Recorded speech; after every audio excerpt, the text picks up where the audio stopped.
Masret Eruvin Daf Sameche, nous commençons à la 11e ligne. Nous avons là encore un mood entier de Haggadah avant de reprendre les dynimes de Eruvin, de celui qui habite avec le non-juif. L'Agma nous dit Amar Rav Chanina kol hamefik magen b'sha'at ga'ava. Nous avons vu auparavant que lorsqu'un homme a bu, lorsqu'un homme est ivre, il n'a pas le droit de prier. Nous dit Rav Chanina kol hamefik magen.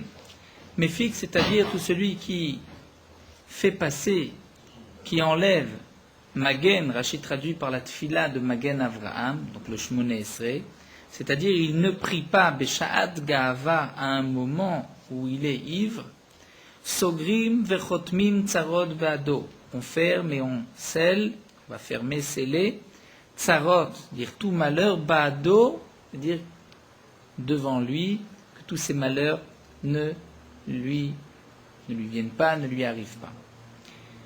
Pourquoi? Par le mérite, puisqu'il s'est retenu de prier, il a mis de côté sa tfila, alors qu'il était dans un moment où il ne pouvait pas prier. Chez Nehema, comme c'est marqué dans le pasuk, Gava afike maginim, sagur chotem tsar. Donc on apprend du pasuk, comme la Gemara va le dire, Maïm mashma dayafik lishna da'avure. C'est-à-dire, lishna da'avure, il a mis de côté, il a fait passer. Ça, nous allons le prendre d'un autre pasuk, dirtiv, c'est marqué, donc on retrouve qu'afik nechalim, c'est comme l'endroit où la source jaillit, yavoru qui va passer. Donc on voit que afik, on retrouve avec le mot yavoru, dire passer, le mettre de côté. Donc on va traduire le premier pasuk ga'ava, lorsqu'un homme est en moment, donc dire du ga'ava, d'orgueil, il est ivre. Afike maginim, lorsqu'il l'enlève, il met de côté.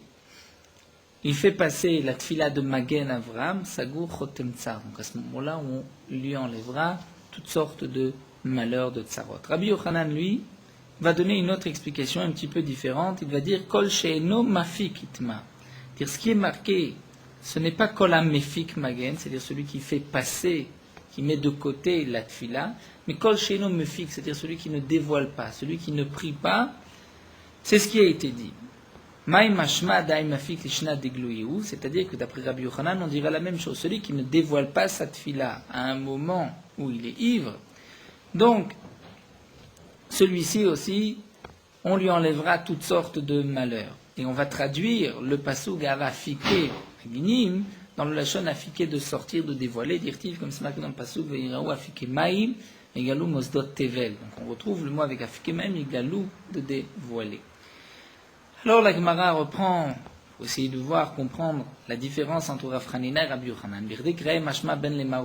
Puisque le mot afike peut se traduire, comme l'a dit Rav Chanina, il enlève, il met de côté, ou bien, comme Rabbi Yochanan, il ne dévoile pas, mais le sens est le même, c'est-à-dire celui qui ne prie pas. Alors Maï Benayou, quelle différence entre les deux? La Gemara répond, il y a Benayou et Rav Sheshat.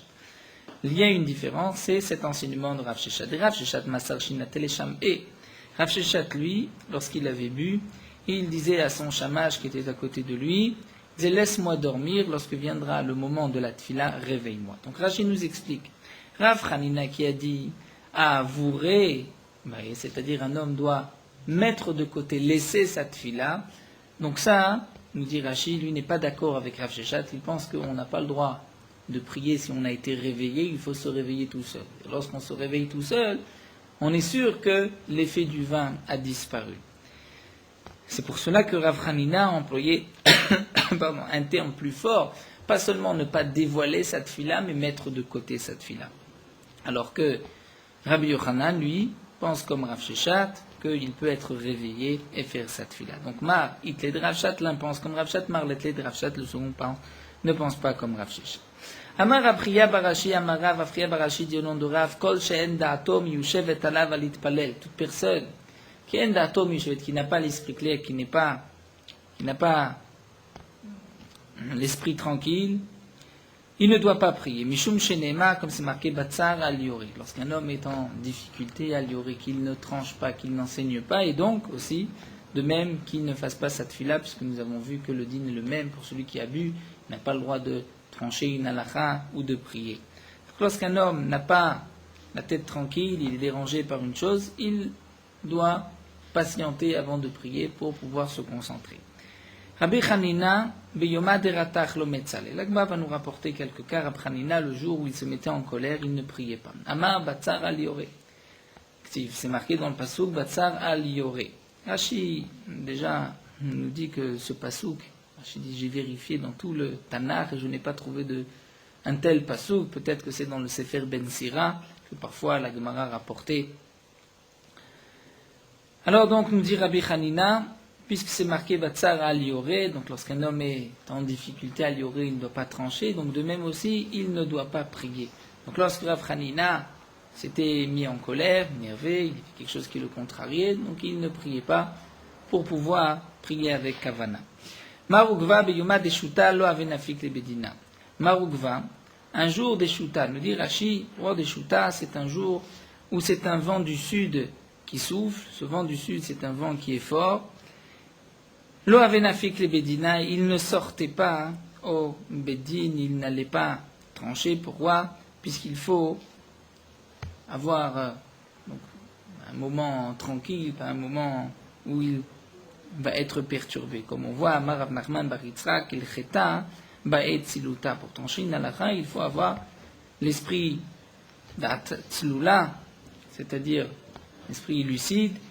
Keyoma d'Istana, comme un jour d'Istana, comme un jour où il y a un vent du nord, nous dit Rashi, où à ce moment-là, c'est un jour où le ciel est clair. Puisque le ciel est clair à ce moment-là, donc on a aussi l'esprit tranquille et on peut mieux trancher. Amar Abaye. Abaye donne un autre enseignement. Nous allons voir que les Chachamim, dit Abaye, et Amraliem, si ma mère m'avait dit qu'arrive Koutra, apporte-moi ce Koutar, c'est-à-dire c'était un plat mélangé avec un peu de lait, de vieux pain, l'Otanae, je n'aurais pas pu étudier. Si j'avais été dérangé pour des tâches ménagères, même pour aider ma mère, je n'aurais pas pu étudier. Donc là, les Chachamim veulent nous enseigner que lorsque quelqu'un étudie, il doit se concentrer, ne pas être dérangé toutes les quelques minutes, sinon il ne peut pas étudier. Amar Rava, Rava dit plus encore. Ikar Satan kina lotamnei. Si kinim, les puces, les poux, m'avaient mordu, piqué, lotamnei, je n'aurais pas pu étudier. Et la Gemara nous dit Ma'abrid Ravina avdale ime zain manel et shiva yume. Ma'abrid Ravina, sa mère lui a fait 7 habits pour 7 jours. Rabbeinu Hananel nous explique qu'en vérité c'est une suite. C'est-à-dire la mère de Ma'abrid Ravina lui a fait 7 habits pour ne pas qu'il y ait des puces qui le mordent, qui le piquent. Et donc c'est pour cela qu'il avait un habit pour chaque jour, pour ne pas être dérangé de son étude. Amar Rabuda nous dit Loivre Laila et Leshinata. La nuit n'a été créée que pour dormir. Pour dormir, mais Tosfot nous dit, mais ça c'est les nuits de Tkufat Tammuz, c'est-à-dire les nuits du mois de Tammuz, en été où les nuits sont très courtes, donc on n'a pas le temps et d'étudier et de dormir, la nuit a été faite pour dormir. Amar Rabbi Shimon ben Lakish nous dit Loivre Siara et la Ligirsa. Rabbi Shimon ben Lakish dit, la lune n'a été créée et la Ligirsa que pour pouvoir étudier à la lueur de la lune la nuit. Comme le rapporte le Rambam, celui qui veut être Zoché le Keter Torah ne doit pas perdre une de ses nuits Beshina par le sommeil, il doit étudier. D'ailleurs, on pose une contradiction, puisque ça c'est ce que le Rambam nous dit dans le Chod Talmud Torah et dans le Chod Deot. On dit qu'il faut dormir 8 heures pour 24 heures. C'est ainsi qu'on peut maintenir une bonne santé. Et comme explique le Rav de Brisk, il y a 2 anagotes, 2 conduites. Il n'y a pas de contradiction dans les mots du Rambam. Il y a 2 conduites. Si quelqu'un veut se conduire d'après la refoua, c'est-à-dire signe pour être en bonne santé, donc il doit effectivement dormir suffisamment. Mais si quelqu'un veut être zoché, les keter Torah, la couronne de la Torah, là, il y a une autre halakha qui est celle que nous dit le Rambam dans l'Ilchot Talmud Torah, de ne pas laisser une seule de ces nuits Beshina, puisque la nuit a été créée pour étudier, comme ici la lune aussi n'a été créée que pour étudier à la lueur de la nuit. Amrele le Rabzera mechaddan shmatecha. On a dit Rabzera mechaddan shmatecha, dire tes enseignements sont très pointus, très fins, très justes. Amar lewi le radi de imamaninu. Ça c'est ce que j'ai étudié le jour. Puisque le jour, de la même manière que le jour aussi, c'est clair, il y a de la lumière, donc il peut aussi mieux étudier, mieux se concentrer. Amrele Barte de Rafrizda, le Rafrizda, la fille de Rafrizda dit à son père Rafrizda, Loba Emar Minam Porta, tu ne veux pas te reposer un petit peu? C'est-à-dire la fille de Rafrizda voyait son père en train d'étudier dans les livres. Peut-être que tu dois te reposer aussi. Amarla, il lui a dit, Ashta atu yuma de ariche vekatini, veninom tuva. Dire bientôt, maintenant va arriver des jours longs et courts. Les jours longs, c'est-à-dire une fois qu'il va mourir, lorsqu'il sera dans la tombe, ce sont des jours longs où il pourra dormir autant qu'il veut, mais katinés sont des jours courts. Pourquoi? Puisqu'à ce moment-là, il ne pourra pas étudier. Il ne pourra pas aussi donc accomplir les mitzvot. Donc c'est ce que Rafrizda a voulu dire à sa fille.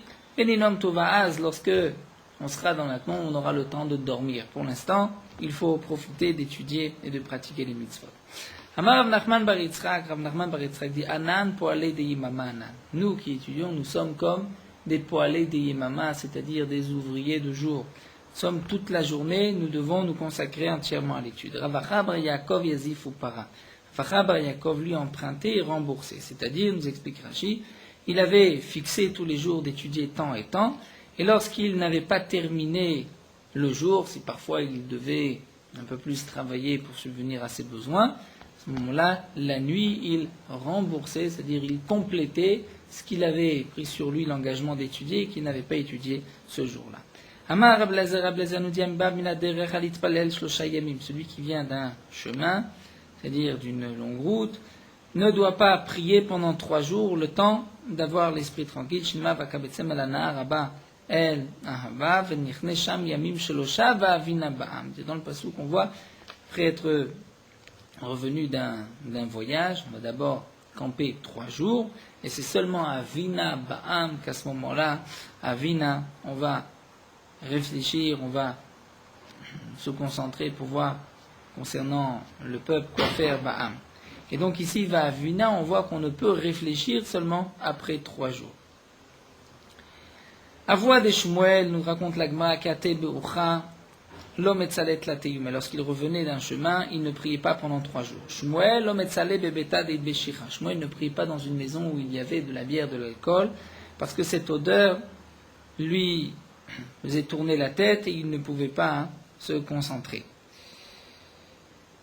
Rav Papa nous dit la Gemara, l'homme etzalé, Rav Papa, l'homme etzalé bebeta de be'arsana. Rav Papa, lui, ne priait pas dans une maison où il y avait des poissons, arsana, des poissons frits, parce qu'il était dérangé par l'odeur.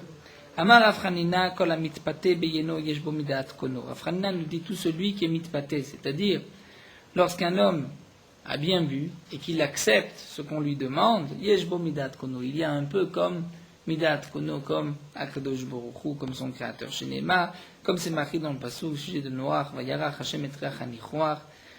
Akadosh Baruch Hu a senti donc le reach nichoar, panot. Et ensuite, c'est marqué qu'Akadosh Baruch Hu a dit Lo sifod, je ne vais pas encore une fois amener le maboul dans le monde. Donc, comme nous avons vu avant, que l'odeur, c'est comme ce qu'on sent le vin, c'est comme si on l'a bu. Donc, on voit que là, Akadosh Baruch Hu a accepté ensuite de ne pas détruire encore une fois le monde, de ne pas amener de maboul.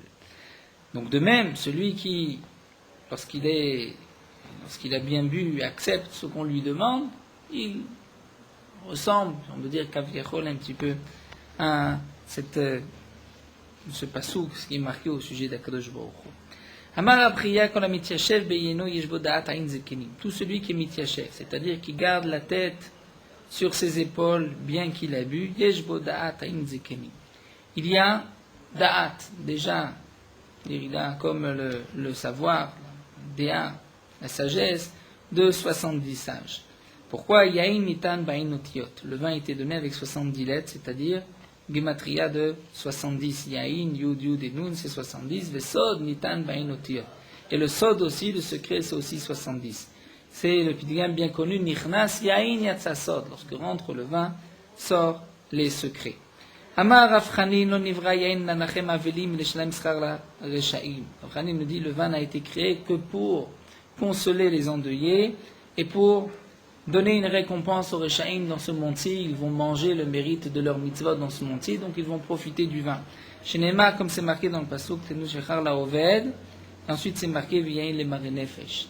Donc Shechar la Oved, c'est pour le rachat qui va être perdu, anéanti du monde futur, donc on lui donne sa récompense, on lui donne le code dans ce monde-ci. Veyain et du vin, les maré nefesh pour celui qui est triste, c'est-à-dire pour l'endeuil. Bien que certains ont le minag pendant la veloute de ne pas boire de vin, mais comme nous dit ici Rafranim, Mikaradin, on a le droit, et d'ailleurs le vin a été créé pour consoler les endeuillés. Amar Rafranin bar papa kol she'en yain nishpar betor beto kamaim eno bichlal bracha. Nous dit Rafranin bar papa, celui chez qui le vin n'est pas versé comme de l'eau dans sa maison, eno bichlal bracha, c'est-à-dire il n'a pas encore la bracha dans la maison. Il n'est pas arrivé au bout de sa bracha. Même s'il est très riche, mais si il n'est pas au point que le vin peut être versé comme de l'eau, donc il n'a pas atteint le sommet de la richesse. Chez Néma, comme c'est marqué, Ubarer tlachmecha avet memecha, parce qu'on dit, Yakadosh Baruch Hu bénira ton pain et tes eaux. Et on apprend de là qu'il y a un gesh entre le lechem et les eaux. Ma lechem, il s'agit d'un pain chez Nikar Bekesef Maaser, qui peut être acheté avec l'argent du Maaser. On a vu que lorsque nous avons une récolte qui est poussée en Eretz Israël, on fait les prélèvements Maaser Sheni, qu'on doit ensuite monter et manger en Eretz Israël. Lorsqu'on habite trop loin, comme dit le Passouk, on pourra racheter ce Maaser Sheni sur de l'argent, ensuite monter à Yerushalayim et acheter et consommer sur place. Mais on ne peut pas tout acheter. On peut acheter du pain, mais pas de l'eau. Donc la Gemara va nous dire, puisque c'est marqué ici le pain avec de l'eau, et que le pain c'est quelque chose qu'on peut acheter Bekesef Maaser, donc l'eau ici c'est Maim Shenikar Bekesef Maaser, qui peut être acheté avec de l'argent du Maaser, donc ce n'est pas de l'eau, Maïniou Yain, c'est du vin. Vekakarele Maim, et la Torah appelle, donc Memecha, qui signifie le vin, de l'eau. Donc, je peux déduire de là que si le vin est comme l'eau, c'est à ce moment-là que nous avons la véritable bracha. Et nous tournons la page, l'Agma nous dit, Nishpar bebeto kamaim, donc si le vin est versé comme de l'eau, Ika bracha, il y a une bracha, Vigilolo, et sinon, il n'y a pas de bracha. D'ailleurs, c'est pour cela que, comme c'est rapporté dans le Réma, l'Avdallah, nous avons l'habitude de verser un peu plus, de faire déborder le verre, pour qu'il y ait la bracha dans la maison. Bien que d'autres poskim se posent la question, mais il y a peut-être baltachrit, on va jeter du vin. Les Mefarshim expliquent que ce qui est marqué dans le Gemara Kol She'en Yain Nishpar, c'est-à-dire qu'il est versé. C'est-à-dire on ne demande pas de verser du vin, bien que certains ont aussi le minag de verser du vin même autour des coins de la maison. Ici, Nishpar, comme explique le Marsha ou d'autres poskim comme le Taz, il s'agit ici de Nishpar, c'est-à-dire lorsque le vin s'est renversé, on ne se met pas en colère, c'est pas grave, c'est comme si de l'eau s'était renversée, donc ceci est un signe de bracha. Bien sûr, on ne va pas aller jeter le vin comme de l'eau, puisqu'il y a un problème de baltachki. Donc malgré tout, ce minag est rapporté dans le Réma, d'autres poskim encore, de faire déborder le vin de l'Avdallah, comme Remez, comme bon mazal au début de la semaine, que le vin soit versé dans sa maison comme de l'eau. Amar Rabbi Laï dit, Bishlosha dvarim adam nikar bekoso ou bekiso ou bekarso. Bishlosha dvarim, il y a trois choses, c'est-à-dire par trois choses. Adam nikar, on peut savoir si cet homme est quelqu'un de bien ou pas. On va regarder bekoso, c'est-à-dire son vin. Lorsqu'il va boire, est-ce qu'il a encore la tête sur les épaules ou pas? Ou bekiso, son argent, c'est-à-dire lorsqu'il du commerce, il achète, il vend, est-ce que c'est beimouna, est-ce qu'il ne va pas frauder, voler, et aussi bekaaso, c'est-à-dire au moment de sa colère, s'il n'est pas trop coléreux, c'est un siman que c'est quelqu'un de bien. Donc là, comme le marcha, comme un jeu de mots avec koso, kiso, kaaso, signifie en vérité trois points, la dame la makom, la dame la chavero, par rapport à ses midot. Vamrele, d'après certains aussi, af besachako, on va voir lorsque cet homme va rire, être joyeux, est-ce qu'il va quand même avoir une certaine retenue ou pas? Ceci montre de bonnes midot, ne pas rire aux éclats, comme portent les Mefarshim, comme les Ksilim, comme les gens simples et bêtes. La Gemara continue, et là nous reprenons les dinim de celui qui habite avec un non-juif. Amar Rabbi Yehuda Amar Rav. Rabbi Yehuda nous dit au nom de Rav. Israël venochi bepnimit Israël bechitzona. Nous avons deux cours, l'une dans l'autre. C'est-à-dire, il y a la pnimit, celle qui est à l'intérieur, il y a la chitzonite, et de la chitzonite, on va sortir vers le mavoy. Donc on ne peut pas sortir de la pnimite sans passer, bien sûr, par la chitzonite, par la cour extérieure. Dans le cas où habite Yisrael venochi, un Israël et un non-juif dans la pnimite, dans la cour intérieure. Israël bachitzona, et un Israël, un juif, dans la cour extérieure. Quel est le din dans ce cas-là? Est-ce que on doit donc louer la part qu'a le non-juif dans la cour ou pas? Alors l'Agma nous dit Bama selifne Rebi ve'asa. Ce cas s'est présenté devant Rebi et il a interdit. C'est-à-dire, nous dit Rashi, il a interdit de porter dans la cour extérieure Hachi Yaskir, le temps, il faut seulement Yaskir, louer la part du non-juif dans la cour extérieure. Mais ensuite, lorsque ce cas a été rapporté l'Ifne Rabbi Chia ve'asar, il a aussi interdit. Yatouv Rabba et Rav Yosef Bishile Pirkei de Rav Sheshat. Rabba et Rav Yosef sont restés à la fin du cours de Rav Sheshat. Ils étaient assis. Vietiv Rav Sheshat ve'kamar. Et Rav Sheshat a dit Keman amra Rav leshmate. Comme qui Rav a rapporté cet enseignement. Nous avons vu que Amar Abuda Amar Rav, que c'est interdit, c'est-à-dire les Israël ne pourront pas porter dans la cour extérieure. Comme qui Rav a rapporté cet enseignement. Que Rabbi Meir. Comme Rabbi Meir, c'est-à-dire, nous avons vu la marloquette entre Rabbi Meir et Rabbi Eliezer ben Yaakov. Lorsqu'il y a un juif et un non-juif, est-ce que déjà le non-juif va interdire aux juifs de porter ou pas? Donc là, Rav Sheshat au départ a dit, Rav a rapporté cet enseignement comme Rabbi Meir. C'est-à-dire que, comme Rabbi Meir, que même lorsqu'il y a un seul Israël et un non-juif, on ne pourra pas porter. Kirkesh Rabba Reché, Rabba a fait un signe de la tête, c'est-à-dire il est d'accord avec Rav Sheshat. Bien sûr, nous allons voir pour quelle raison. Amar Rav Yosef dit très gavri Rav Reve que Rabbanan litu be'aimilta. Deux grands hommes comme ces Chachamim, comme Rav Sheshat et Rabba vont se tromper sur une telle chose. Et que Rabbi Meir, si vraiment Rav a rapporté cet enseignement comme Rabbi Meir, alors la Mali Israël Bachitzona, pourquoi ai-je besoin d'un Israël dans la cour extérieure? C'est-à-dire, si vraiment, comme l'a dit Rabbi Meir, lorsqu'il y a un Israël et un non-juif, déjà c'est interdit, donc pourquoi parler d'un juif dans la cour extérieure? Même s'il y a un seul juif avec le non-juif, c'est déjà interdit, pourquoi deux? Vérité, Mama Seshaya Kachaya, si tu dis qu'en vérité c'est vrai qu'on n'avait pas besoin d'un deuxième, mais Maaseh Shaya Kachaya, c'est-à-dire il y avait les Maaseh de Israël, et donc l'histoire a été rapportée ainsi. Et pourtant, pourtant on a posé la question à Rav, Pnimi Bimkomo Maou, c'est-à-dire on a posé la question à Rav, mais le Pnimi, c'est-à-dire celui qui est à l'intérieur, dans la cour intérieure, est-ce que lui a le droit de porter ou il n'a pas le droit de porter? Va'amar la'eh, mais il aura dit Moutar, il a le droit lui de porter. Pourquoi a-t-il le droit de porter? C'est parce que lui, dans la cour intérieure pnimite, est tout seul avec le non-juif. Et nous avons vu que lorsqu'il n'y en a qu'un seul, c'est permis. Donc ça, c'est sûr que ce n'est pas d'après Rabbi Meir, mais c'est d'après Rabbi Eliezer ben Yaakov. Donc, tu vois bien qu'on ne peut pas expliquer cet enseignement de Rav d'après Rabbi Meir, mais obligatoirement comme Rabbi Eliezer ben Yaakov. Ve'elamai. Donc l'Agma dit alors comme qui? Comme Rabbi Eliezer ben Yaakov. Ah, Israël et Mosrim, pourtant Rabbi Eliezer ben Yaakov a dit qu'il faut qu'il y ait deux Israël qui s'interdisent l'un à l'autre. Et là, le problème est le suivant, c'est que, étant donné qu'il y a un Israël dans la cour intérieure et un autre dans la cour extérieure, donc, ils ne sont pas dans la même cour. Puisqu'ils ne sont pas dans la même cour, donc ils ne peuvent pas s'interdire l'un à l'autre. Donc nous verrons que bien sûr celui qui est dans la cour intérieure, puisqu'il passe par la cour extérieure, donc a priori peut-être qu'il va interdire celui qui est dans la cour extérieure. Celui qui est dans la cour extérieure n'interdira pas celui de la cour intérieure, mais ça nous allons voir que ça dépend d'une autre marloquette. Alors nous dit la Gemara, Velama, ki Rabbi Eliezer ben Yaakov, Marachi Yushni Israélim Mosrim Zealze. Rabbi Eliezer ben Yaakov a dit dans quel cas le non-juif donc va empêcher les deux Israélites de porter. C'est lorsqu'il y en a deux qui vont s'interdire l'un à l'autre.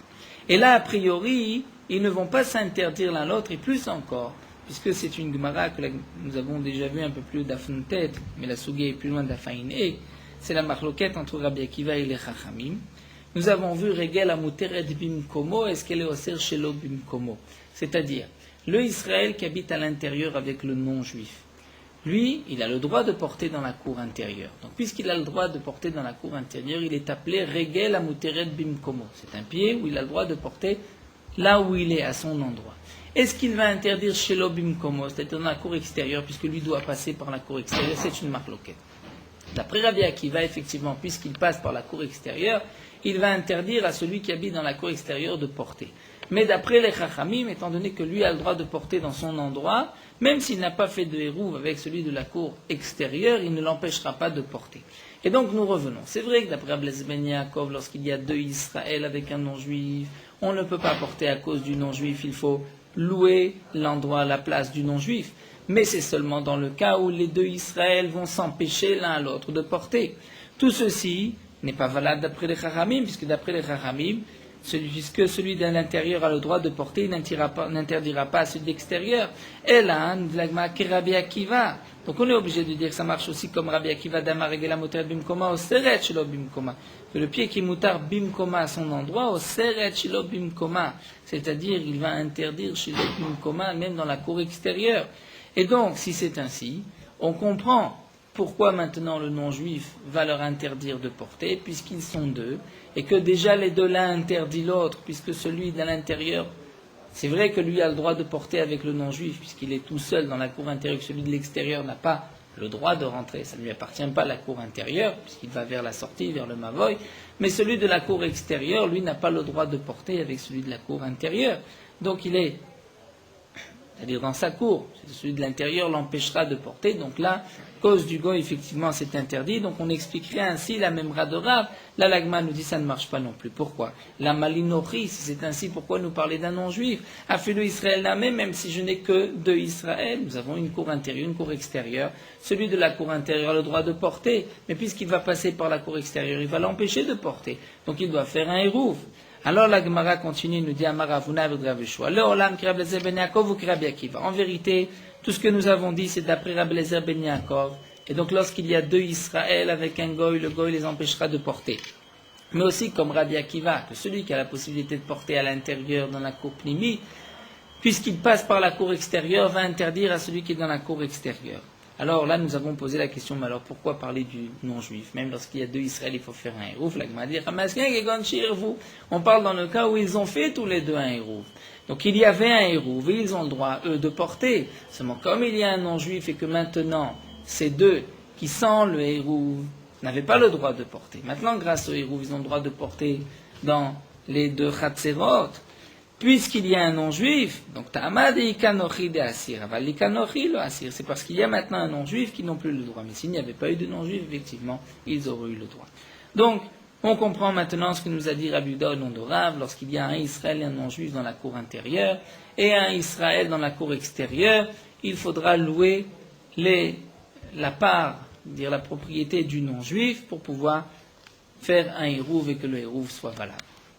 Un autre cas, un autre problème, Boheminé Rab Lazar et Rav. Un problème qui a été posé de Rab Lazar. Rab Lazar a posé la question à Rav. Israël venochi bachitzonav Israël bapnimit maou. Lorsque nous avons, cette fois-ci, le cas contraire. Dans la cour intérieure, nous n'avons qu'un seul juif, et dans la cour extérieure, il y a et un juif et un non-juif. Maou, quel est le dit? C'est-à-dire, la question est la suivante.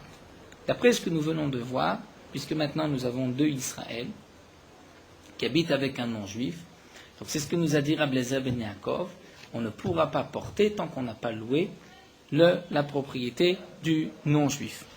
Mais il y a quand même une petite différence. La différence est la suivante. C'est que, pour quelle raison on fait une distinction entre un seul juif et deux juifs? C'est comme l'Agman l'avait dit au début du Pérec. Que lorsqu'il y a un seul juif, généralement, un Israël n'habite pas avec un non-juif, puisque le non-juif risque de le tuer, de l'assassiner, donc il n'y avait jamais un non-juif avec un Israël. Mais deux avec un non-juif, parfois il y avait deux Israël qui pouvaient habiter avec un non-juif, et donc c'est à ce moment-là que les Chachamim ont fait l'Agzera. Dans la question est la suivante, c'est que lorsque nous avons deux Israël ici qui habitent avec un non-juif, mais le non-juif n'habite pas dans la même cour avec les deux Israël. L'un est dans la cour intérieure, l'autre est dans la cour extérieure. Donc peut-être qu'on pourrait dire que dans ce cas-là, le non-juif n'a pas peur de tuer celui qui est avec lui, et donc c'est un cas qui n'est pas habituel, on n'a pas fait de xéra. Et pour l'instant, lorsque nous avons un Israël et un non-juif dans la cour intérieure, un Israël dans la cour extérieure, le non-juif ne peut pas assassiner facilement, dire celui qui se trouve avec lui dans la cour intérieure. Pourquoi? Puisque si celui de la cour extérieure lui dit « Oui, l'autre juif », il va lui dire « Il est sorti ». Mais il n'est pas sorti puisque je ne l'ai pas vu sortir. Pour sortir, il doit passer par chez moi. Donc le non-juif va avoir peur, va se dire « Tiens, si je lui fais quelque chose, je risque d'être soupçonné ». Donc là, effectivement, il ne fera rien. Donc deux Israël peuvent habiter avec un non-juif. Mais dans le cas inverse, lorsque le non-juif habite dans la cour extérieure, si celui de la cour intérieure vient demander au non-juif où est l'autre juif, il peut lui dire il est sorti. Il ne pourra pas lui dire je ne l'ai pas vu, bien sûr, puisque toi tu es du côté inverse de la sortie. Donc peut-être que le non-juif n'a pas peur et il pourrait tuer Israël. Et donc on arrive donc dans un cas où on ne pourrait pas habiter avec un juif. Donc les Khamim n'ont pas fait de xéra dans ce cas-là. Et donc ça serait permis ou pas, ou peut-être que malgré tout le non-juif va avoir peur, va se dire peut-être qu'au moment où je vais le tuer, va rentrer celui qui habite dans la cour intérieure et va me voir. Donc ça c'est la question qui a été posée à Rav. Lorsqu'il y a un Israël et un non-juif dans la cour extérieure, et un Israël dans la cour intérieure, peut-être que là-bas, dans le premier cas, les Chachamim ont été gozer, il faut louer la propriété du non-juif. Pourquoi? Parce que c'est un cas courant habituel des dayar des mirtat nochi. C'est-à-dire, on peut imaginer que le non-juif va habiter avec ces deux juifs. Pourquoi des mirtat nochi? Le non-juif a peur, et ça va racheter à Israël. Il peut penser qu'à chaque instant, celui de la cour extérieure va rentrer dans la cour intérieure, va marler, va me dire Israël avec Abachecha, celui qui était avec toi, ce Israël, où est-il? Et je ne pourrais pas lui dire qu'il est sorti, parce qu'il va me dire je ne l'ai pas vu. Avalacha, mais maintenant, dans le cas contraire, Aminale, je peux lui dire Nafak Azale, il est sorti. Et donc le non-juif n'a pas peur de tuer le Israël qui est avec lui. Et donc à ce moment-là, ce n'est pas courant qu'on habite dans ces conditions avec un non-juif, et les Chachamim n'ont pas fait de xéra. Odilma, ou peut-être que même dans ce cas-là, le non-juif va avoir peur de savoir acheter un Israël et Chazeli. Peut-être qu'il va se dire le Israël va me voir au moment où je vais l'assigner le tuer. Amarle, en tout cas, il lui a répondu, Ten le chacham bekrakemot. Ce qui est marqué dans le pasuk, donne au chacham, mais à lui de réfléchir, de comprendre tout seul. C'est-à-dire, de la même manière qu'auparavant, c'est interdit, nous dit Rachid, là aussi c'est interdit. Donc le fait qu'il y ait un non-juif avec eux, leur interdit de porter, et il faudra louer la propriété du non-juif. L'Agma nous raconte une autre histoire. Resh Lakish vitalmide de Rab Chanina, Resh Lakish, les élèves de Rab Chanina, Iklou Laou Pundak, étaient dans une auberge. Velo avait socher, avait masqué. Donc l'auberge, le Pundak, appartenait à un non-juif, c'est le maskir qui louait des chambres. Il y avait donc plusieurs juifs qui avaient loué des chambres, il y avait un non-juif aussi qui avait loué une chambre mais qui n'était pas là. Velo avait socher, avait maskir. Celui qui a loué le non-juif n'était pas là, mais le maskir, c'est-à-dire celui qui a loué, le propriétaire, était là. Amrou, ils se sont dit, Maole migar mine. Donc ils craignaient que peut-être le non-juif qui a loué risque de venir pendant Shabbat. Et donc à cause de lui, ils ne pourront pas porter. Puisque nous avons vu auparavant que lorsque le non-juif n'est pas là, il n'y a pas de problème, c'est seulement lorsqu'il est là. Lorsqu'il n'est pas là, on peut porter, mais il risque d'arriver à n'importe quel moment. Donc ils se sont dit peut-être qu'on peut louer la part de son non-juif dans la cour du propriétaire. Alors, ils ont dit ainsi, dire tant que le propriétaire ne peut pas renvoyer celui qui habite, ce non-juif, qui habite chez lui, qui a loué. Parce que par exemple, le contrat ne s'est pas terminé. Donc, là, la question ne se pose même pas. De l'oagrina, c'est sûr que tu ne peux pas louer, puisque lui n'a aucune propriété. Il a déjà loué son appartement. La question se pose, c'est lorsque le propriétaire des maisons peut renvoyer le locataire. Et quel est le din? Étant donné qu'il peut le renvoyer, donc je peux aussi louer de ce non-juif la propriété de ce locataire dans ce domaine. Ou je peux dire que peut-être, tant qu'il ne l'a pas renvoyé, donc il n'a aucune propriété, puisque je ne peux pas louer chez lui la part de ce non-juif dans cette cour, et que j'ai peur, il risque peut-être de venir pendant Shabbat, donc je n'ai pas le droit de porter. Amar laen Resh Lakish leur a dit, Nisko, on n'a qu'à maintenant louer et demander au propriétaire de nous louer la part du non-juif dans ce terrain. Puisque, comme nous dit Rashi, ça fait que des Hérouvim, on va à la Kula. Et on verra, lorsqu'on arrivera chez nos maîtres au sud, on leur posera la question. Atoshaïlou le Rabapas, ils ont posé la question à Rabapas, Amar laem, il leur a dit, fait asitem chez Sachartem, vous avez bien fait d'avoir loué, puisque le propriétaire a la possibilité de louer son appartement. Donc on va s'arrêter ici, Efes Musrartem, et on reprendra la deuxième histoire demain, Bezrat Hashem.